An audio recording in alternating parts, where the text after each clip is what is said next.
હવે બેને તાની માની કરવાના કે ખબર પડતી ના હોય, જ્યારે તે વચ્ચે બોલ બોલ કરતી હોય છે. પણ શું છે મને આખી દુનિયાની ખબર છે, તો ખબર નહીં પડતી જ્યારે હોય તે બોલતા હોય છે.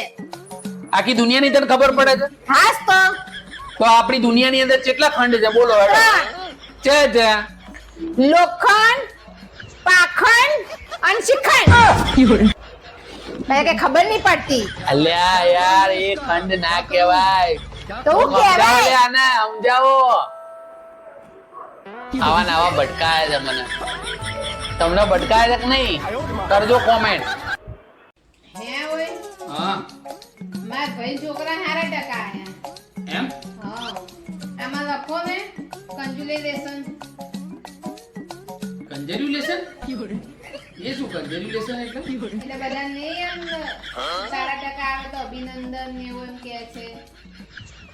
એ ટપોળ એને કોંગ્રેચ્યુલેશન કહેવાય. ક્યાંથી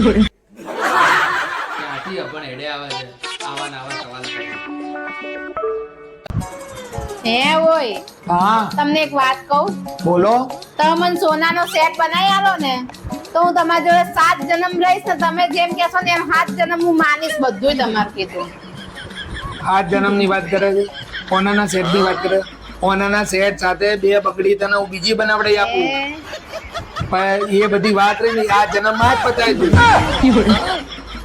આગલા જન્મની વાત ના કરે. શું કહું તમારું? ઠોકો કોમેન્ટ.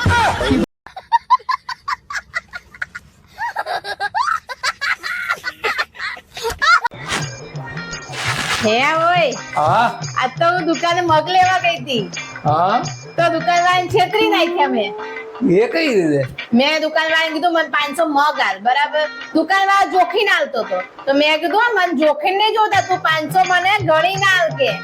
તો એને તો 500 ગણીને આલ્યો, પછી 100 બી મને વધારે મગ આલ્યા તો આપણે 600 મગ આવી ગયા. બોલો મેં છેતરી નાખ્યા દુકાનવાળાને. લોબા જેવી એને તને નહીં છેતરે. આ 100 ગ્રામે મગ નહીં આની અંદર. તું છેતરાણી છે બોગા જેવી.